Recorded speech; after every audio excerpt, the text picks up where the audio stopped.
Are you all looking forward to like 68 degrees today and sunny outside? Yeah, I know. That's what I love about being down here in the South. It's like you get a break from winter like every 10 days, and it's beautiful. It's like spring's coming all the time. So today we are starting a new sermon series that we were going to start last week, but since most of you couldn't make it here because of the snow and the ice and everything, we're starting it this week. But the new sermon series we're going to be starting on is called The Perfect Mix. And what we're going to be talking about is this, the very thing you belong to, which is the church. That's what we're going to be dealing with. The scriptures provide us a perfect mix of qualities that if the church would just put them into place amongst their midst and amongst them, that the church would actually thrive for the kingdom of God if it would put these right ingredients there. And what the Bible teaches us is this, that if a church would put the right ingredients with the perfect mix there, the church could actually become more than just a group of people sitting here on Sunday mornings. That the church could become more than just a building. It could actually become more than just a name, Christview. That the church could actually change the world around it. That is what the Bible teaches us. That's the opportunity we each have sitting here this morning belonging to God's church, is the opportunity to actually have an eternal impact and change the world around us. So today let's talk about the first ingredient. And the first ingredient of a biblical church is this, it's truth. Is a church has to be built on truth. For the church to be the truth, it must start from the foundation of the truth that's found in the scriptures. That's where everything has to start from. The church must hold this belief, and you'll see it up on the screen here. The church must hold this belief that the Bible is the absolute authority for the lives of its members because it is an inspired, written message from the Creator. Look at that again. The Bible is the absolute authority on the lives of believers because it is an inspired, written message from the Creator. Let me ask you a question. How many of you believe that? And you accept that authority in your life? Okay. That's a good portion of you. Here's the thing. That's very easy to raise your hand right now and say you agree with that because you sit in church with a bunch of other people who claim the same truth. So let me complicate this a little bit for you. Let me read just some of the truths of this Bible that God says in the scriptures. Here is one from Leviticus chapter 20, verse 9. It says, anyone, kids, listen up to this. Anyone who dishonors their father and mother must be put to death. Such a person is guilty of a capital offense. Okay, that's in Leviticus, right there. Let me go to Leviticus, the next verse. If a man commits adultery with his neighbor's wife, both the man and the woman who have committed adultery must be put to death. Okay, let's go the first two, just generally saying. Right now, we've just lost 2/3 of our congregation. Okay? That should be dead between the two. Let me go on. Leviticus 20, verse 13. If a man practices homosexuality, having sex with another man as with a woman, both men have committed a detestable act. They must be put to death, for they are guilty of a capital offense. This is in your Bible. Okay? 1 Samuel chapter 15. God speaks to Saul, who is the king of Israel at the time. And he gives Saul these specific instructions, and here's his instructions. He says, now go and completely destroy the entire Amalekite nation. Men, women, children, babies, cattle, sheep, goats, camels, and donkeys. All right? Now, how easy is it right now to claim the Bible is the absolute truth of God and it's the authority for your life and the authority for God's church? Is it easy to say right now? Not as easy. All right? That is all stuff in the Bible. There are many instances of that, not a ton, but there are quite a few instances of other similar laws of the Jewish law and where God instructs David, Joshua, different ones to slaughter men, women, children, elderly, and animals in different cities. That is in your Bible. So the question is this. What do you do with passages like that? What do you do with it? Because how you deal with it, because we'll all find a way to deal with it, how you deal with it will have spiritual implications for you and for the church of how you rationalize these passages. Let me give you examples of that. Some people are going to deal with this by believing this. They're going to say God changed from the Old Testament to the New Testament. So the God of the Old Testament who said all those things isn't the same God that we worship today, and he's actually changed. He has different standards. He has a different way about him, and he's actually changed who he is. So I'm okay with the God of the Bible saying that in the Old Testament over here, and we're going to use this as the divider in the Old Testament over here because that's how he worked then, but he doesn't work like that now. And the God now is a God of love and kindness, and he's Mr. Teddy Bear, and he's this God over here. So I'm okay with that because the God I serve under is this one over here, not that one.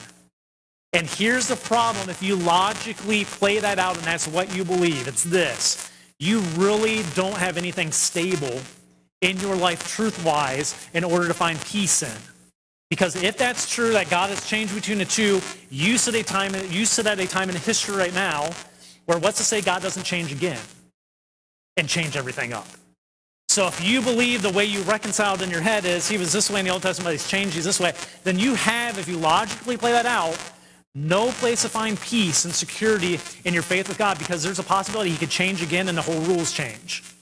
So I would tell you if that's how you reconcile it, bad option. Bad option. It's not good for you spiritually. It's not good for the church. The second way some people deal with it is they say this. The scriptures aren't really accurate when it says that stuff, or it doesn't really mean what it says that it's supposed to mean, that it actually is wrongly interpreted, whatever else. God wasn't really intending what he said there.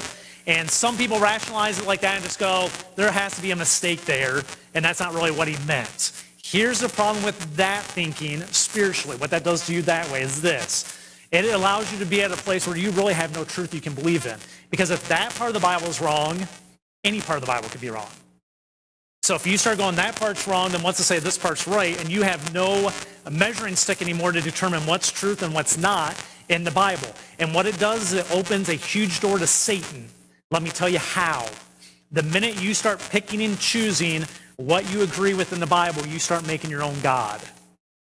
And you start going, I'll pick the things I like in the Bible, and that will be my God. And the things I don't like about the Bible, those don't really apply to him. And you make your own God in your image with a God who says the stuff you want him to say. And that is a very dangerous place to be because no longer are you following the creator of the universe. You're creating the God you created. And that God's no good. All right? So that's the problem there. Let me give you another way people deal with this issue of these passages. Some overlook it.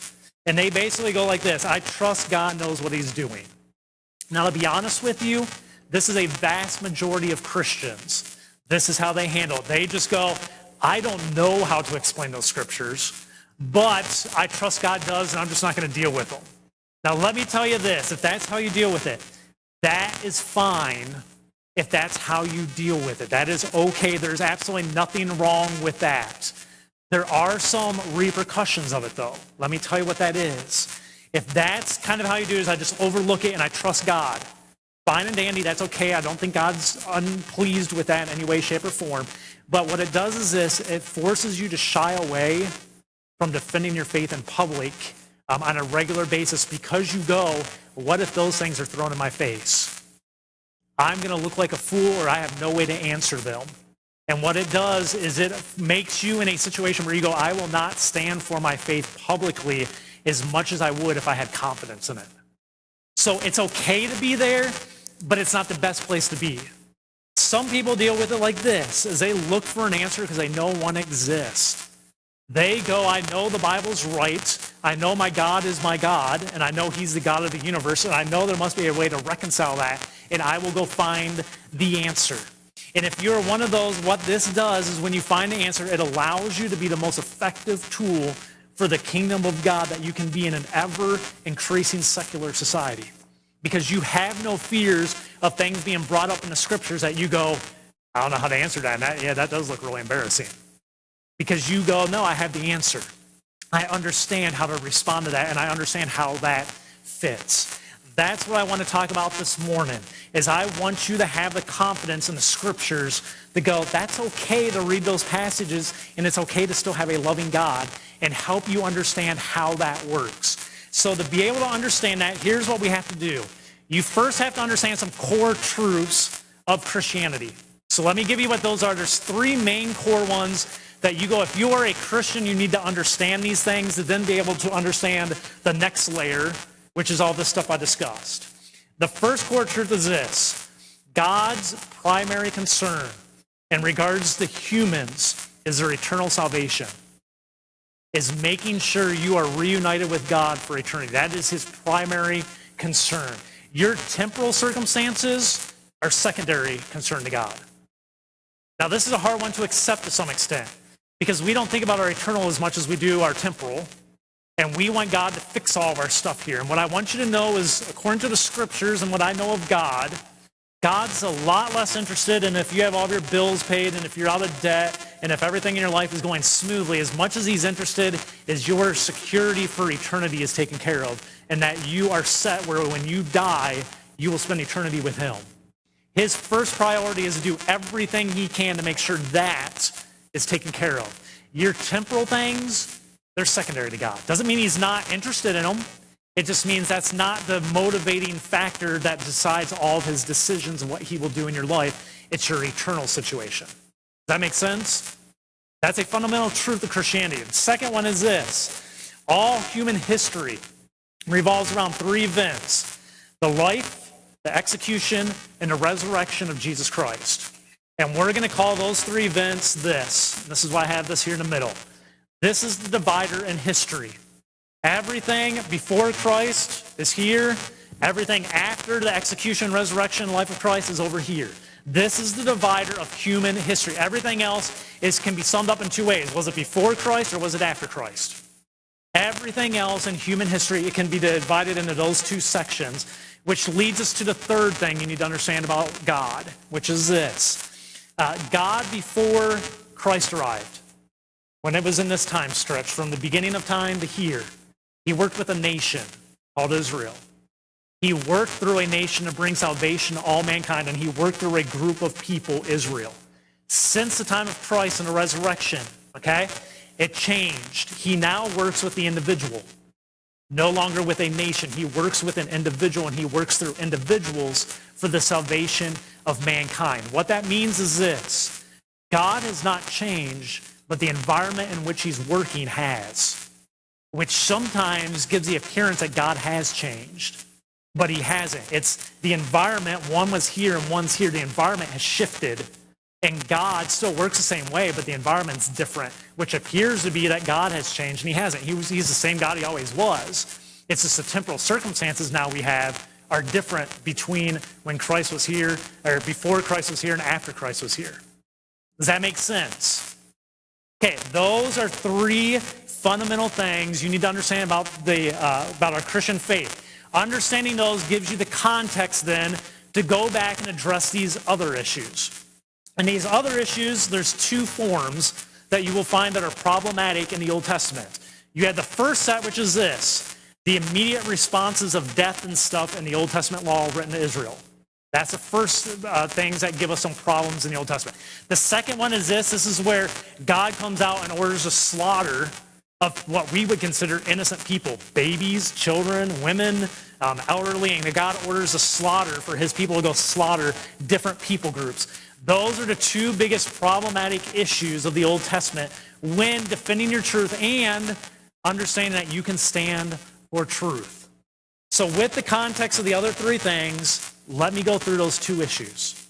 The first one is this: how do we deal with understanding there's a loving God who then orders his people, you disrespect your parents? And it wasn't just you were disobedient to your parents. Disrespecting them was a lot bigger thing in a Jewish society. But disrespecting your parents, you are to execute them. If you have an affair, you take the two people and you just don't punish them, you execute them. Homosexuality, you can go through a couple of other issues in the Old Testament law where you are to execute them. We don't do that anymore, do we? Not that I'm aware of, okay? So we don't have that, and we don't still practice that. So how do we deal with that? Because that's in the scriptures. You see God commanding his people, do these things is how you are to live. You hear New Testament Christians, today living Christians, use those things in the Old Testament law to say how we're supposed to handle them today, and you're going, you can't use that to explain those two things. They're two different things in two different environments. Let me help you understand how you reconcile that. Here's what you need to understand. The law, which is what was written with these execution orders. The law was written to Israel. a nation, not to you. All right? The Old Testament law was written to the nation of Israel, not to you as an individual.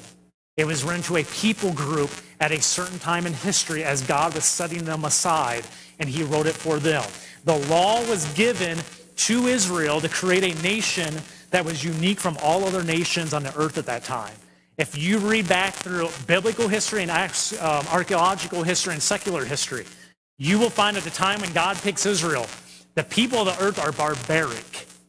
All right? The way things are operating aren't anything like we see today in modern society. It is barbaric at that time. And God picks this group of people, the Hebrews, and he says, you are going to be uniquely different, and through you, I'm going to set you aside, and you are going to be unique amongst mankind. And I'm going to show you how your Creator truly desires for you to live. And he puts this law down for them. And he says, you follow this law, and you start living this way, and it will make you unique from the rest of the world so people can see how I desire for you to live. So that's why the law was given. It was also given for this. It was to teach mankind that there are consequences that come with sin. That you just don't sin and there's no consequences. That what comes with sin is this, death. And sometimes in the Old Testament law, death came immediately to the individual by breaking the law. Sometimes death came through an animal sacrifice. But either way, when you sinned, according to the Old Testament law, something died. And the reason for that was it was to teach the people there are consequences when you sin, something dies. There's a whole other theological thing, and I don't have 100 hours to do all this with you. So you're getting a very basic understanding of all this, but it's the only way to do it in 30 minutes, all right? But understand that it was there to teach them, one, you were to be unique. Two, you are to understand that sin now has consequences, and you better think twice before you take actions in your life. Through that, you see all that put out there for this reason. It was there to protect Israel from the infection of sin.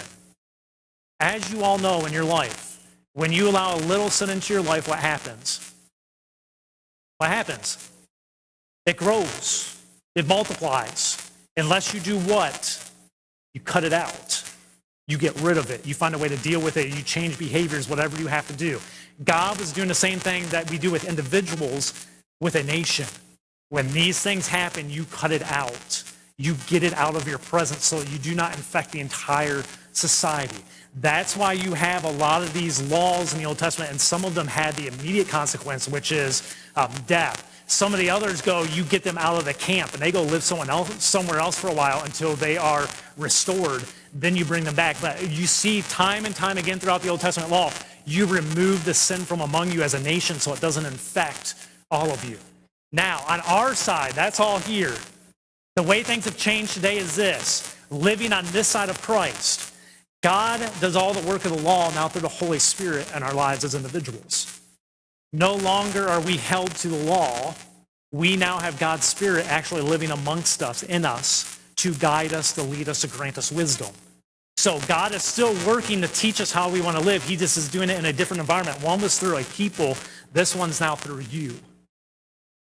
So knowing that, I can look and go, okay, I can see why God orders death in those situations, and I'm okay with that. He's not telling me I have to go kill the adulterer.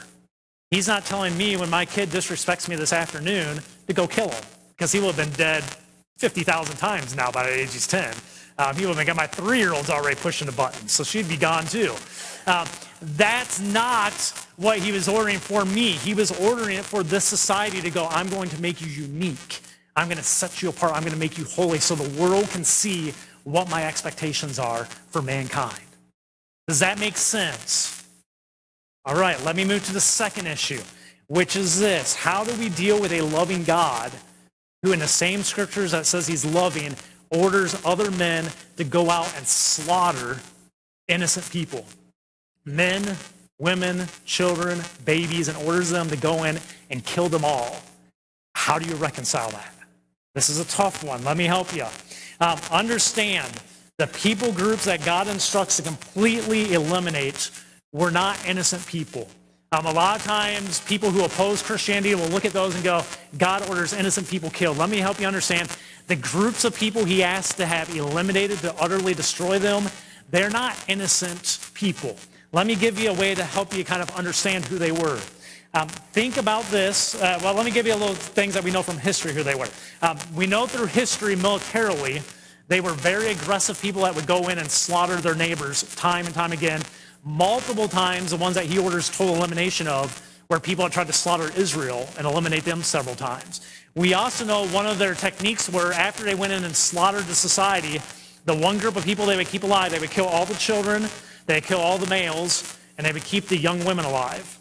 And what they would do is they would take those women and they would rape them and impregnate them so they had children with their men, so that they found a way that they had to stay with those people and not rebel on them because their children were part of those people now.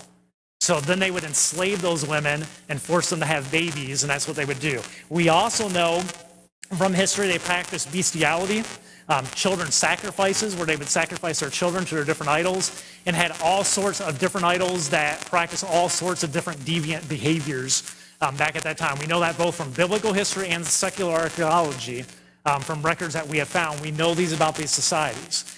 So put it in a modern context. Take a TV camera.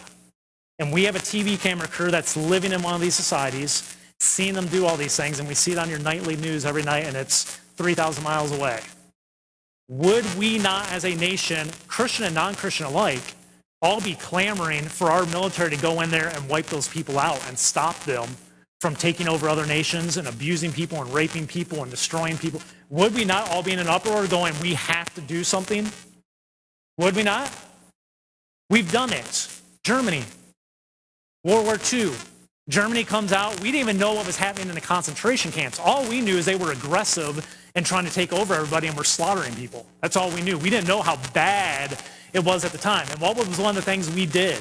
We sent our military in and we bombed their cities and killed countless tens and hundreds of thousands of innocent civilians living in their cities to try to get them to stop and to try to destroy them and eliminate them from society. Right? And we as a society went, absolutely, we have to look at those people, we have to stop them. Just think if we had the knowledge of the concentration camps, and just think if we had video of it so we could see it, which God could see what was happening in these societies all the time. Think if you had video of what was going on in the concentration camps at the time, we would have been dropping a nuke bomb a lot quicker, trying to eliminate these people from society. We know what that feels like to see injustice and go wipe them out to save other people. So bring that back to God. God wanted there to be no possibility that these evil people groups in their societies could influence his people who he set aside. So he said, when you go into their land, you eliminate them completely. You leave no trace of them. You leave no one around that can infect you. If you know biblical history and you know the Old Testament, you know the Israelites don't fully do that every time. And if you look at biblical history, what it takes is about 50 to 75 years each time before the remnant of that society starts to spring back up in them and lead them to idols and back to some of their moral things that they were doing before God told them to wipe them out because they didn't follow through on God's instructions. Now the big difference is this. When we go bomb Germany, when we drop 2 nuclear bombs on Japan and kill innocent women, children, we are people just like them. There's nothing we can do other than go, man, I feel really bad that we probably killed 100,000 Japanese civilians that were innocent, that were men, women, and children. And to be honest with all of us, that blood's on our hands as a country. Okay? We made a decision, weighing 2 options, and went, this is a better option. We do this one because we think it's going to save life down the road. It's the best route to maybe end this war quickly. But that blood's on our hands. That's a guilt you can't necessarily fully remove that you have to deal with. Let me tell you how God's different. God still, if there were innocent people that he had his people wipe out, still determines their eternal fate. And if you understand that God cares more about your eternal fate than he does your temporary circumstances, I'm totally all right with this. The innocent men, women, children, babies, they're all going to stand before God, and God's the one that's going to judge them as individuals, not as a nation. And God eternally can correct any of that stuff that we would look at as an injustice. We can't. I can't go back and bring any baby back that died in one of the Japanese towns that we blew up. God will see them again, and God can go, I pass judgment, I can make it good or bad. Does that make sense to you? When I understand that, I can totally understand, and I can see God says that and go, I still see him as a loving God, and I'm okay with that. Would I want to have been one of those guys in Israel at the time that had to go do that? No, because I can't even go shoot an animal. All right, I shot a bird once, and I was done. I was like, that's good enough. Okay, I can't kill anything else. I don't want to hunt with any of you. I don't like fishing, mostly because I don't like the sliminess of touching a fish or a worm. But that's another issue. I couldn't do that with those people, but I can look at that stuff and I can go, I got it. That doesn't ruin my faith. It doesn't make me go, I have to find a way to wiggle this alter in my brain to somehow still believe in the Bible. I can go, I have total confidence in the Bible. And if someone comes to me and reads those passages and go, you're a Christian, you believe that? Go, yeah, absolutely. Let me tell you why. Here's why I'm okay with that stuff. Is it great? No. God never planned for mankind to be totally evil and corrupt. God never planned to have to come through and wipe different people groups out because of their sin. God originally went, here's a garden, you're perfect.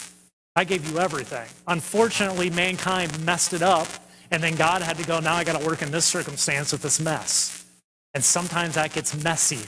But thank God he's God that can always be the right judge, the rightful, holy judge who can figure out how to judge people eternally because he knows. Again, that's not your issue.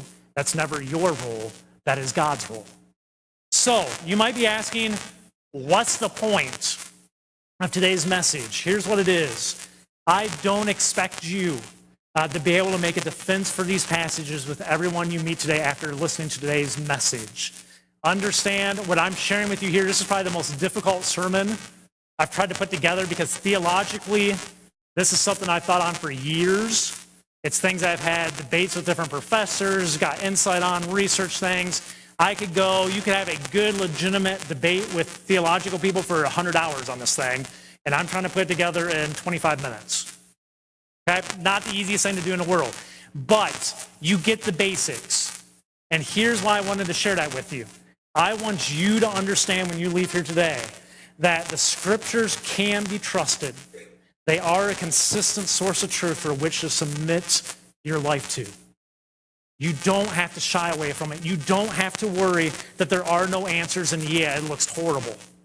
No, it doesn't. There are answers. There's good answers. There's answers if you're a very logical person, has very little emotions, that work for you. Without just going, I'm not going to think about it, or, you know what, maybe God changed, or make excuses for God. No, it makes sense. I want you to understand that because to live in truth, you have to submit your life to Christ, and you have to submit to the truth. And that means you have to have full confidence in that truth. That's what I want you to leave here today with. And this is important because the first ingredient of a God-led church that can actually impact the world around it is standing unabashedly for the truth of the scriptures, that we have no fear of the word that we hold true, that we stand on it, and we go, absolutely, I believe it, and absolutely, it's the authority for my life, and it's the authority for God's church. Would you pray with me?